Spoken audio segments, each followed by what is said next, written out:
You've said it hundreds of times today without even noticing. Maybe you told someone you were stuck in traffic. Maybe you checked your phone for a parking spot. Maybe you just called someone and said, "I'm in the car, I'll be there in 10. 3 letters. 1 syllable. Completely effortless. But here's what almost nobody stops to think about. That tiny throwaway word, car, is one of the oldest words in the English language still in everyday use. It traveled here from a world without asphalt, without engines, without electricity. A world where people crossed continents on foot or behind the slow, steady rhythm of a horse. The word car didn't begin with the automobile. It wasn't invented by some marketing team in Detroit or coined by a journalist covering the 1900 World's Fair. It was already old by then. Deeply, almost impossibly old. By the time the first gasoline-powered vehicles were clattering down European cobblestones, the word had already been in use for centuries. And before that, its ancestors had been spoken for thousands of years across an entire continent. So how does a word survive that long? How does something born in the mud and timber of ancient Europe end up on a billboard for a luxury electric sedan? To understand where the word car comes from, you have to go back much further than most people expect. Not to the 1800s, not even to the Middle Ages. We're going back roughly 5,000 to 6,000 years to the moment when human civilization made one of its most consequential discoveries, the wheel. Wheeled transport changed everything. Suddenly, goods could be moved in bulk. Armies could carry supplies across vast distances. Farmers could bring harvest to market without breaking their backs. And as wheels spread across the ancient world, from Mesopotamia into Persia, into Central Asia, into Europe, so did the need for words to describe these new vehicles. Linguists who study Proto-Indo-European, the ancient ancestor language behind most of today's European and South Asian languages, have identified root words connected to wheeled transport dating back thousands of years. These aren't written records. The language itself is reconstructed from the patterns found across dozens of descendant languages, but the evidence is remarkably consistent. Words connected to carrying, turning, and wheeled movement appear again and again across Greek, Latin, Sanskrit, Celtic languages, and Germanic tongues. They all point back to a shared root. One branch of this family tree leads directly to our word today. About 2,500 years ago, much of Western and Central Europe was home to a collection of Celtic peoples the Romans called the Gauls. They were sophisticated engineers, skilled farmers, and were, crucially for our story, excellent builders of wheeled vehicles. The Gauls had a word for their wagons and transport carts. Linguists have reconstructed it as something close to carros, a heavy four-wheeled vehicle used to haul goods, carry warriors, or transport materials across the landscape of ancient Gaul. When the Roman Empire expanded northward and absorbed large parts of Celtic Europe, Roman writers and soldiers encountered these vehicles firsthand. Julius Caesar himself mentioned Gaulish wheeled transport in his accounts of military campaigns. And as Romans so often did when they encountered something useful, whether a building technique, a farming method, or a word, they adopted it. The Latin term carrus entered the Roman vocabulary, referring to a heavy wagon or cart of the type the Gauls had used. Latin was already a language rich with transportation vocabulary. It had currus for a racing chariot, plaustrum for a heavy goods wagon, and several other terms. But carrus filled a specific niche, and it stuck. And here's the thing about Latin. It didn't stay in Rome. It traveled. As the Roman Empire expanded, Latin became the administrative, military, and eventually the cultural language of an enormous swath of Europe. From Britain to North Africa, from Spain to the borders of Persia, Roman governance meant Latin words. And those words planted seeds in every region they touched. By the time the Western Roman Empire collapsed in the 5th century AD, Latin had already transformed. Regional dialects had developed, each shaped by the local languages of the people Rome had conquered. What had once been a unified official language slowly fractured into what we now call the Romance languages: French, Spanish, Portuguese, Italian, Romanian, and several others. In each of these emerging languages, descendants of carrus survived. In Old French, forms like car, carré, and charrette appeared, all referring to wheeled vehicles used for transport. In Spanish and Portuguese, carro became the word for cart or car. a word still used in both languages today. Italian kept caro as well. The root had remarkable staying power. Meanwhile, in medieval Europe, wheeled vehicles became increasingly important to daily life. Roads were poor by modern standards, but trade depended on carts and wagons. Armies marched alongside supply wagons. Pilgrims traveled in groups using communal carts. Cities grew partly because it became possible to move food and goods into them more efficiently. The word for these vehicles, in one form or another, was everywhere. English is an unusual language. It started as a Germanic tongue, brought to Britain by Anglo-Saxon settlers in the 5th and 6th centuries. But it absorbed enormous amounts of French vocabulary after 1066, when the Normans conquered England and French became the language of the ruling class. For roughly 3 centuries, England was functionally bilingual.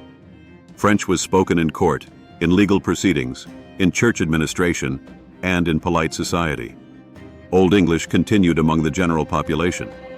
And over time, the two languages merged into what we now call Middle English, a hybrid with Germanic bones and French flesh layered over them.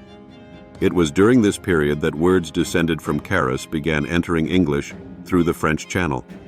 Terms like carre, cart, and eventually carriage filtered into the language. The word car itself appears in English records by the 14th century, still meaning a wheeled vehicle, still referring to carts and wagons, centuries before the first automobile was even imagined. Car, cart, cargo, carriage, carry, they're all linguistic relatives. They all trace back to that same ancient Gaulish wagon. English speakers were using a whole family of words descended from Carus without any awareness of their shared origin. Language archaeology works that way. You don't need to know the history for the history to be there. By the 1500s and 1600s, wheeled transport had become more sophisticated, and the vocabulary around it had grown more layered. This was the golden age of the carriage, a term that had evolved from older French forms and now described a specific kind of enclosed, suspended, horse-drawn vehicle used primarily for personal travel. The word car was still in use during this period, but it had taken on a slightly more poetic register. It showed up in literary writing. Milton used it, as did Shakespeare, often referring to grand or ceremonial vehicles. A chariot of the sun, a triumphal car, the car of war. It carried a certain weight, a certain grandeur. Meanwhile, the humbler cart handled the everyday cargo, and carriage covered the elegant personal transport of the wealthy. Language was doing what it always does, splitting and specializing, with different words for different contexts and social registers. The horse-drawn carriage, by this point, had become a serious status symbol.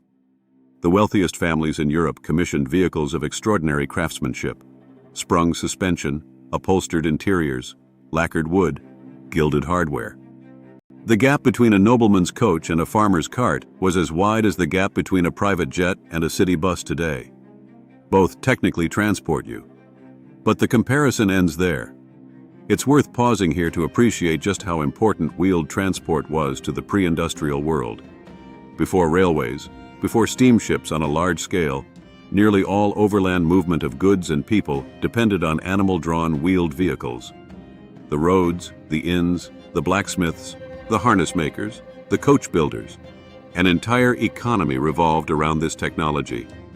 And at the center of it all was a word that had been in continuous use for thousands of years. In the late 1700s and throughout the 1800s, inventors in Britain, France, Germany, and America began experimenting with self-propelled vehicles.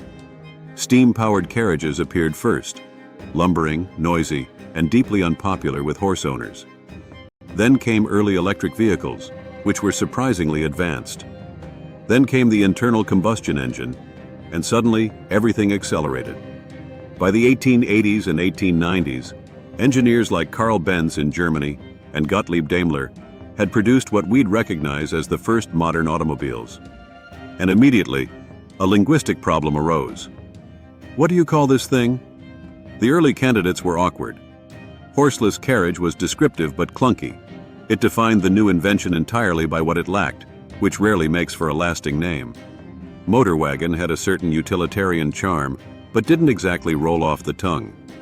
Self-propelled vehicle was accurate in the way that technical manuals are accurate, completely precise and completely joyless. Automobile emerged as the serious contender.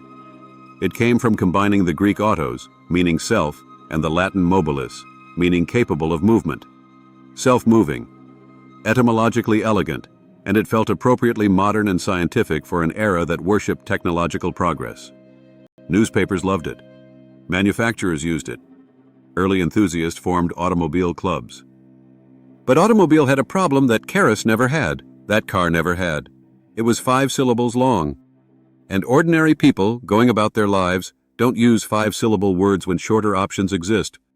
Language has a gravitational pull toward simplicity. This isn't a flaw, it's a feature.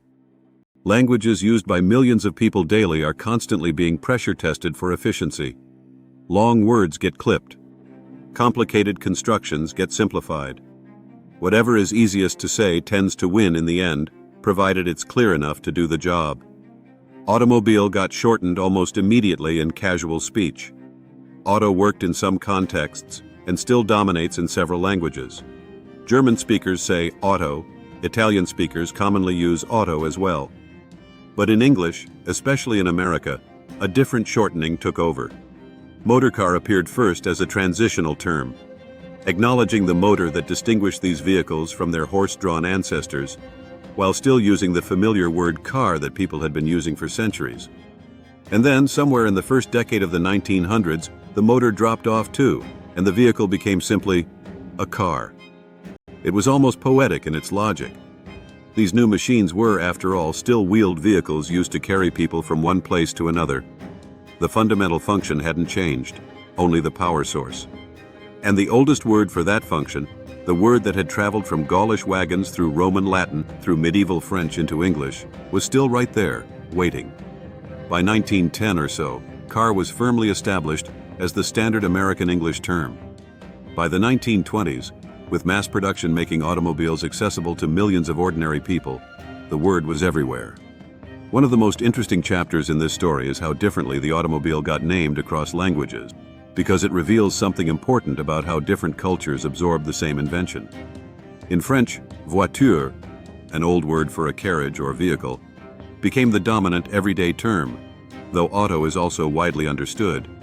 In German, auto is the standard casual word, while Kraftfahrzeug, literally power travel vehicle, exists as the formal, legal term, the kind of multi-layered vocabulary you'd expect from a language that loves compound words. Spanish and Portuguese kept carro, the direct descendant of that Latin carus, in many regions, especially in Latin America. Italian uses macchina, machine, as often as auto. Japanese borrowed from English and uses kuruma, an older word for vehicle, alongside the imported keiya from the English car. Mandarin Chinese uses qiche, literally steam vehicle, a term that made sense when early automobiles seemed to run on steam and smoke. Each language made its own decision, drawing on its own history and its own existing vocabulary. And yet, in many cases, the solution was the same. Reach back for an older word, one already connected to wheeled transport, and apply it to the new invention. The new machine needed a name, and old names were available. There's a broader principle at work in the story of car, and it's one that shows up throughout the history of language. When genuinely new technology arrives, technology that changes daily life in fundamental ways, it almost never generates a completely invented word.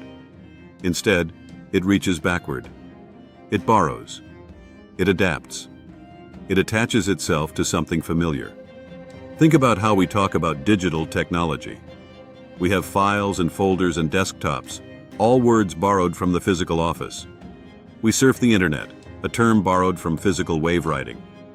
We send mail through a system that has nothing to do with paper or postage. We speak of clouds and bugs and windows, all old words given new digital meanings.